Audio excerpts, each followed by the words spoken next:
오늘 우리 주님께서 주시는 말씀은 고린도후서 9장 7절로 9절의 말씀이 되겠습니다.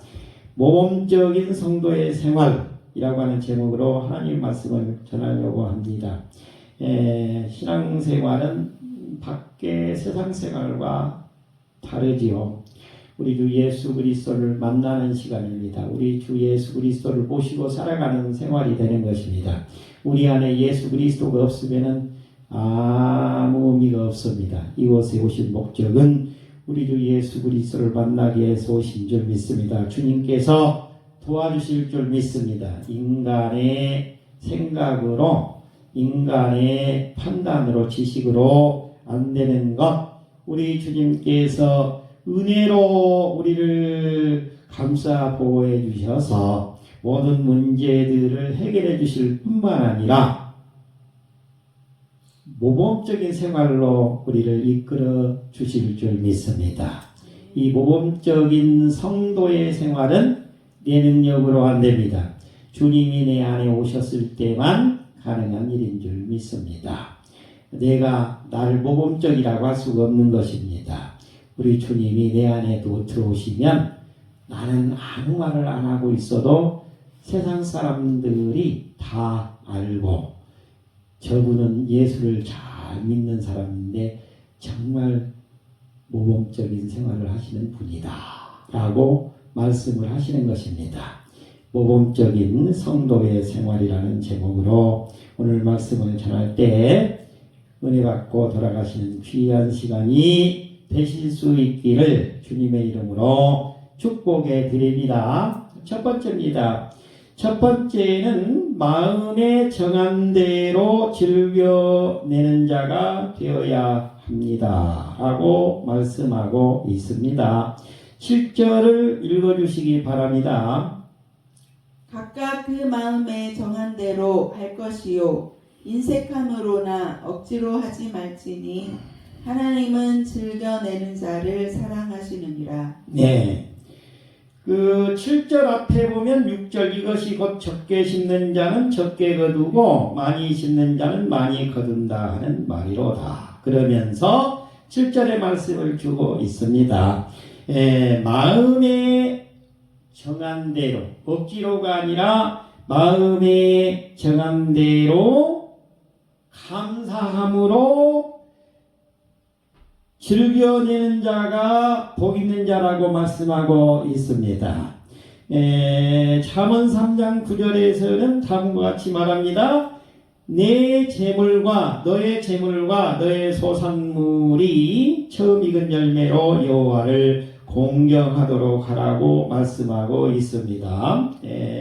우리 세상 속에서도 그렇죠. 예를 들어서 이제 학교를 졸업하고 첫 직장에 들어가서 만약에 이제 월급을 탔다 그러면 그것은 나를 위해서 쓰지 말고 온전히 부모님을 갖다 줘야 된다. 그렇게 다들 하지요. 그런데 어떤 자식은 그렇게 하는 자식이 있고 그렇게 하지 않는 자식이 있습니다.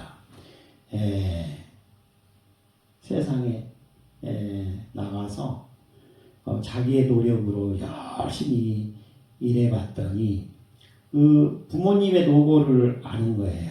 부모님이 나를 낳아서 키워서 학교 보내서 그 어려운 과정 속에서 그 안절부절 못하면서 애타하면서도 나를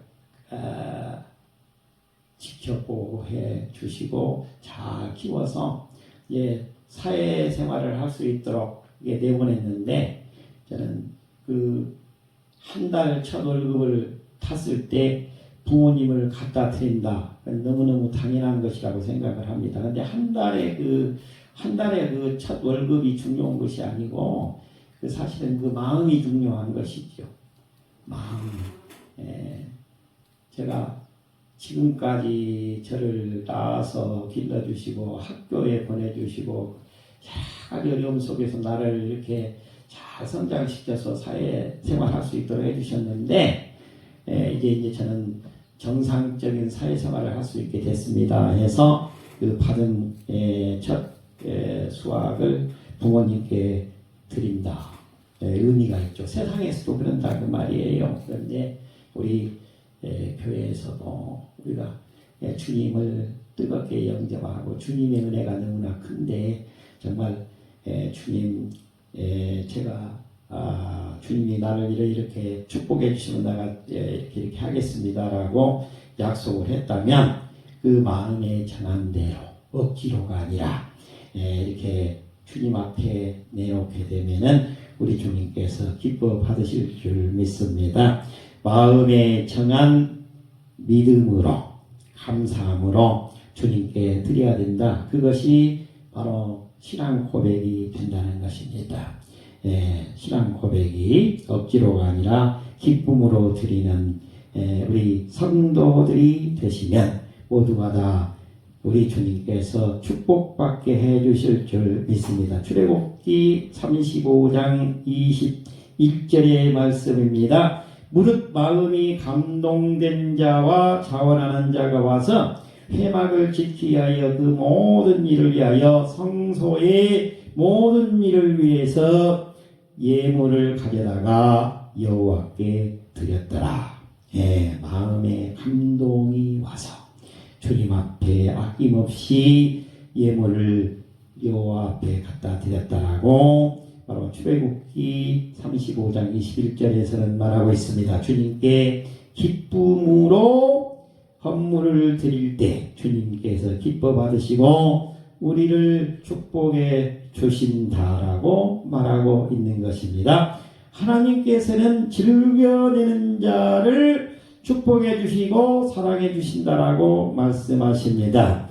누가복음 6장 38절의 말씀입니다. 주라 그리하면 너희에게 줄 것이니 곧 후히 되어 누르고 흔들어 넘치도록 하여 너희에게 안겨주리라. 너희가 헤아리는 그 헤아림으로 너희도 헤아림을 도로 받을 것이니라. 우리가 하는 대로 우리 주님은 우리에게 넘치도록 축복해 주신다라고 약속하고 있는 것입니다. 한 가난한 소년이 있었습니다. 교회에서 어려운 이웃을 돕기 위한 헌금을 하는 날이었습니다. 그러나 소년에게는 돈이 없었습니다. 소년은 집으로 돌아가 어머니에게 말씀을 드렸습니다. 엄마, 나도 하나님께 드리고 싶습니다. 어머니는 지방 형편이 어려웠지만 작은 빵 하나를 주면서 말했습니다. 이 빵이라도 감사함으로 하나님께 갖다 드려라고 했습니다. 소년은 그 빵을 들고 기쁨에 흠뻑 젖어서 교회로 갔습니다. 사람들은 돈과 귀한 예물을 드렸지만 소년은 얼굴 가득 기쁜 미소로 빵 한 조각을 하나님께 드렸습니다. 그 모습을 본 목사님은 이렇게 말했습니다. 오늘 하나님께서 가장 기쁘게 받으신 예물은 저 소년의 빵일 것입니다. 왜냐하면 그는 억지로가 아니라 사랑과 감사로 드렸기 때문입니다. 하나님은 크기를 보시는 분이 아니라 중심을 보시는 분입니다. 억지 헌금보다도 기쁨의 헌신을 기뻐하십니다. 우리 주님께서는 기뻐하면서 마음에 정한 대로 감사함으로 드리는 우리 성도들의 그 마음의 중심을 보시고 기뻐하시고 넘치도록 축복해 주신다라고 약속하고 있습니다. 오늘 우리 성시교독에서도 우리가 같이 했습니다마는 너는 하나님께 소망을 두라. 그가 나타나 도우심으로 말미암아 내 하나님을 여전히 찬송하리로다. 하나님을 찬송할 수 있게 만드는 우리의 마음의 정성을 우리 주님께서는 그냥 지나치지 않으실 줄 믿습니다. 두 번째입니다. 두 번째는 하나님의 은혜가 넘치도록 착한 일을 해야 됩니다라고 말씀하고 있습니다. 하나님의 은혜가 넘치도록 착한 일을 해야 됩니다라고 말하고 있습니다. 8절을 읽어주시기 바랍니다. 하나님이 능히 모든 은혜를 너희에게 넘치게 하시나니 이는 너희로 모든 일에 항상 모든 것이 넉넉하여 모든 착한 일을 넘치게 하게 하려 하심이라. 하나님의 은혜가 넘치도록 착한 일을 해야 된다라고 말씀하고 있습니다. 하나님은 넘치는 은혜를 주시는 분이십니다. 하나님이 능히 모든 은혜를 너희에게 넘치게 하시나니라고 말하고 있습니다. 우리 주님께서는 우리를 택하셔서 우리에게 넘치도록 채워주시는 분입니다. 좋은 것으로 우리의 건강, 물질, 믿음, 가정, 구원의 은혜의 모든 문제를 우리 주님께서는 하늘에서 우리에게 내려주십니다. 우리는 주님이 주신 은혜를 기억하면서 멋지게 살아야 될 줄 믿습니다. 에베소서 2장 8절의 말씀입니다. 너희는 그 은혜에 의하여 믿음으로 말미암아 구원을 받았느니라. 너희는 그 은혜에 의하여, 그 은혜는 그리스도의 그 은혜입니다. 예수 그리스도께서 주시는 은혜를 말하는 것입니다. 교회에 나오시는 분은 예수 그리스도의 은혜를 받게 됩니다. 예수 그리스도의 은혜를 받게 되면 믿음이 우리 안에 들어와서 우리의 삶을 인도합니다. 그래서 우리 주님이 우리의 삶을 인도하십니다. 진리로 이끄십니다. 영생으로 나아가게 만들어 주십니다. 우리의 구원의 문제를 해결해 주신다라고 말씀하고 있습니다. 우리 하나님께서는 착한 일을 위해서 우리를 부르셨다라고 말씀하십니다. 모든 착한 일을 넘치게 하게 하려 하시니라. 너희로 모든 일에 항상 모든 것이 넉넉하여 모든 착한 일을 넘치게 하려 하심이라고 말씀하고 있습니다. 우리 주님이 우리를 부르신 목적은 선한 일, 착한 일, 선행을 하게 부르신 것입니다. 말씀대로 그냥 살면 되는 것입니다. 그래서 우리 교회가 할 일은 다른 것이 아닙니다. 교회는 우리 주님의 말씀을 전도하고 말씀을 나누고 말씀을 증거하는 곳입니다. 말씀을 우리 성도들은 나눕니다. 그리고 말씀을 전해야 됩니다. 그것을 우리가 전도라고 하고 선교라고 합니다. 교회는 전도와 선교를 해야 됩니다. 그리고 착한 일을 해야 된다. 선행을 베풀어야 된다는 것입니다. 선행을 베풀어야 됩니다. 그리고 구제하는 일에 앞장서야 된다라고 말씀하고 있습니다. 우리 주님께서는 이러한 일을 위해서 우리를 불러주셨다라고 말씀을 하고 계시는 것입니다. 갈라디아서 6장 9절의 말씀입니다. 우리가 선을 행하되 낙심하지 말지니 포기하지 아니하면 때가 이르매 거두리라. 우리가 선행의 일을 하게 되면 예수 그리스도의 이름으로 우리가 선한 일, 선행을 하게 되면 구제하는 일을 하게 되면 어려운 사람들을 도와주는 일을 하게 되면 우리 주님께서 때가 이르면 거두게 만들어 주신다는 것입니다. 선행을 베푸는 사람을 선행을 행하는 성도를 우리 주님은 축복해 주십니다. 그 가문을 쓰십니다. 그 자손들을 쓰십니다. 그 자손들이 어디에 가서 무슨 일을 할지 모릅니다.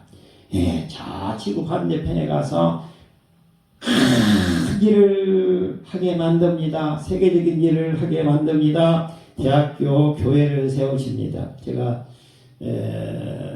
월요일날 익산 목회뱅크에 갔는데 이번에 도지사로 출마했던 이원택 후보의 누나가 인도에 선교사로가 있는데 그분이 오셔서 선교 얘기를 해주셨습니다. 선교 얘기를 해주는데 그 여자분인데 인도에 가서 한 30년을 지금 있는데 그분 얘기로 그래요. 1년에 10개에서 15개씩 교회를 세웠다.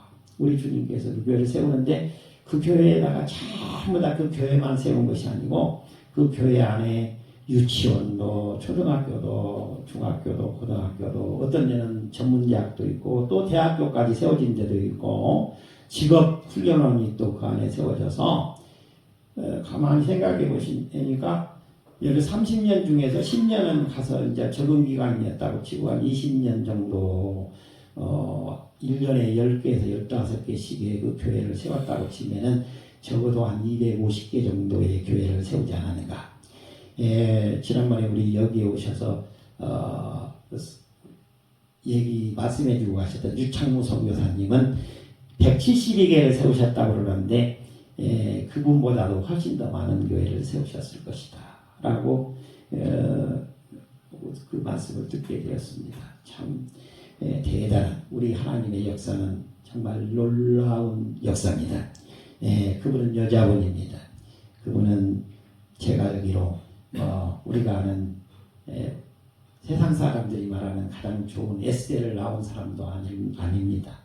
그럼에도 불구하고 우리 주님의 손에 붙들리니까 그 많은 일들을 한 것입니다. 그 여자 선교사님이 세우신 그 교회에서 하나님을 다 이렇게 예배드립니다. 예수를 믿고 삽니다. 그 교회에서 세운 초등학교를 다닙니다. 중학교를 다닙니다. 고등학교를 다닙니다. 대학교를 거기에서 나옵니다. 그리고 그 지역사회에서 공무원이 되어서 의사가 되어서 이렇게 큰 활동들을 하고 있는 것입니다. 대단한 것입니다. 우리 주님은 우리 주님의 손에 붙들리게 되면 어떻게 쓰실지는 모르는 것입니다. 우리 주님은 선한 일을 할 수 있도록 우리를 부르셨습니다. 선행을 행하도록 우리를 부르신 것입니다.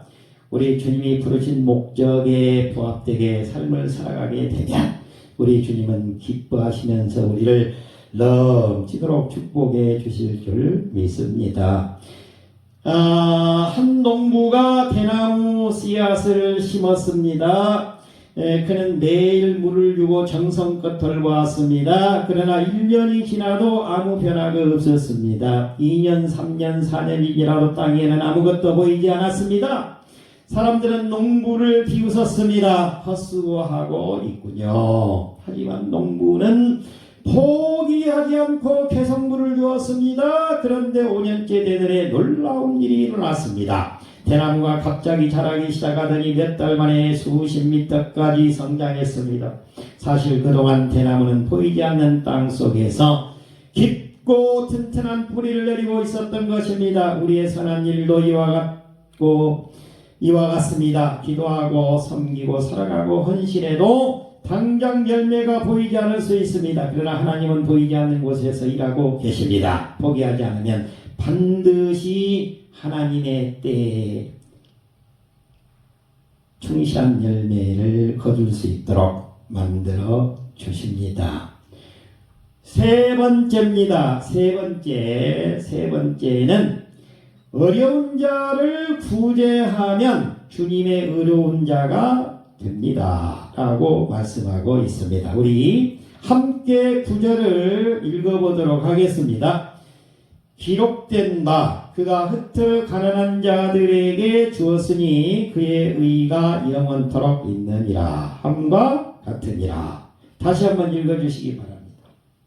기록된 바 그가 흩어 가난한 자들에게 주었으니 그의 의가 영원토록 있느니라 함과 같으니라. 흩어 가난한 자들에게 주었으니 자기가 가지고 있는 것을 어렵고 힘들게 살아가고 있는 사람들에게 나누어 주었다라는 것입니다. 그러면 그 사람의 의가, 그 사람은 하나님의 의를 실천하는 자가 된 것이죠. 그의 의가 영원토록 있느니라고 영원히 그 사람에게 임한 하나님의 은혜의 축복이 영원토록 있다고 말씀하고 있는 것입니다. 이와 같이 구제는 하나님의 사랑을 실천하는 바로 행동인 것입니다. 가난한 자들에게 주었으니 바로 이웃사랑을 실천했다는 것입니다. 연약한 자와 가난한 자를 외면하지 않고 주님의 마음으로 주님의 심정으로 도움이 필요한 사람들을 돌봤다라고 말하고 있는 것입니다. 잠언 19장 17절의 말씀입니다. 가난한 자를 불쌍히 여기는 것은 여호와께 구워드리는 것이니라. 어려운 사람을 돕는 것은 주님이 우리에게 부탁한 사랑을 실천하는 행동인 것입니다. 구제는 하나님 앞에 의로운 행위라고 말씀하고 있습니다. 구제를 하게 되면 하나님의 의를 실천하는 자가 되는 것입니다. 그는 하나님의 사람이 되어서 하나님이 원하고 바라는 일로 하나님의 축복을 듬뿍 받는 자가 된다는 것입니다. 작은 선행도 우리 주님께서는 잊지 않고 기억하셨다가 반드시 되돌려 주십니다. 내가 오늘 행한 선행과 구제는 우리 내 아들에게로 그 축복이 내려갈 것입니다. 그 아들에게로 내려가게 될 것입니다. 그 아들 대대손손 만대천대까지로 내려가게 될 것입니다. 주님이 잊지 않고 하늘에 놀라운 축복을 내려주신다라고 약속하고 있습니다. 바로 이 구제하는 일은 하나님께서 가장 좋아하는 의로운 행위라는 것입니다. 히브리서 6장 10절의 말씀입니다. 너희 행위와 그의 이름을 위해서 나타낸 사랑을 잊어버리지 아니하시느니라. 우리 주님은 절대로 우리가 행한 아무리 작은 그 선행일지라도 구제행위라고 할지라도 절대로 잊어버리지 않는다는 것입니다. 우리 주님께서는 잊어버리지 아니하시고 반드시 되돌려 주신다라고 약속하고 있는 것입니다. 구제는 하나님 나라의 열매를 맺게 하는 것입니다. 바로 이 세상을 살다 보면 어려움을 당하는 사람들이 많습니다. 절망하고 실망하고 낙담한 사람들이 우리 주님을 믿는 우리 성도들이 다가가서 그들에게 위로를 전하고 사랑의 손길을 전하게 되면 그분들은 용기를 얻어서 다시 일어나게 됩니다. 그리고 그들이 내중에 우리 주님의 일꾼이 됩니다. 우리가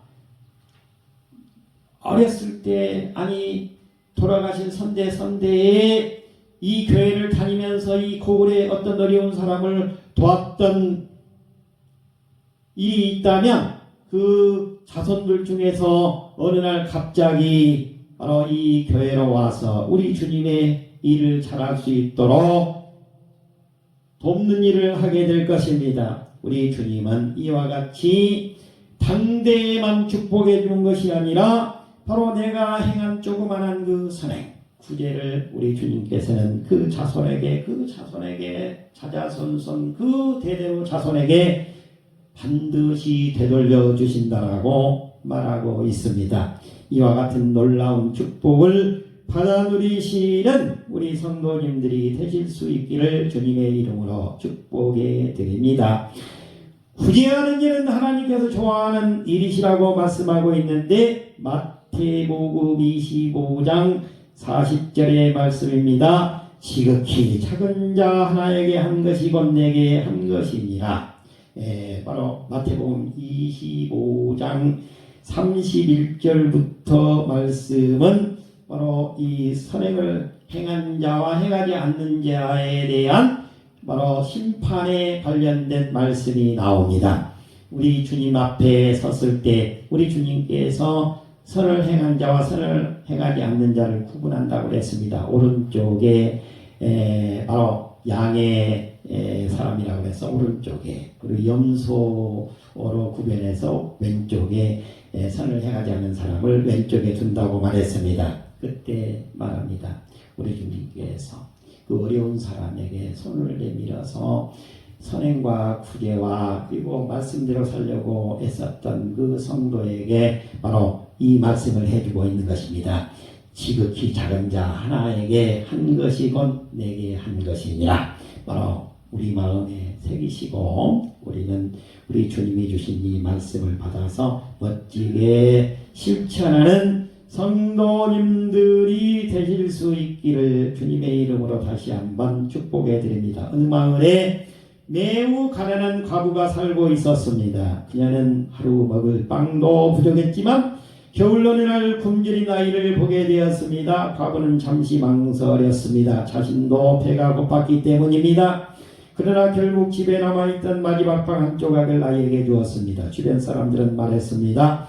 당신도 가난한데 왜 마지막 것을 남에게 줍니까? 과부는 조용히 대답했습니다. 하나님께 받은 사랑을 그냥 지나칠 수 없었습니다. 그 놀라운 일이 일어났습니다. 그 소식을 들은 이웃들이 감동을 받아서 서로 음식을 나누기 시작했고 마을의 어려운 사람들을 돕는 움직임이 퍼져나갔습니다. 작은 나눔 하나가 많은 사람의 마음을 움직였던 것입니다.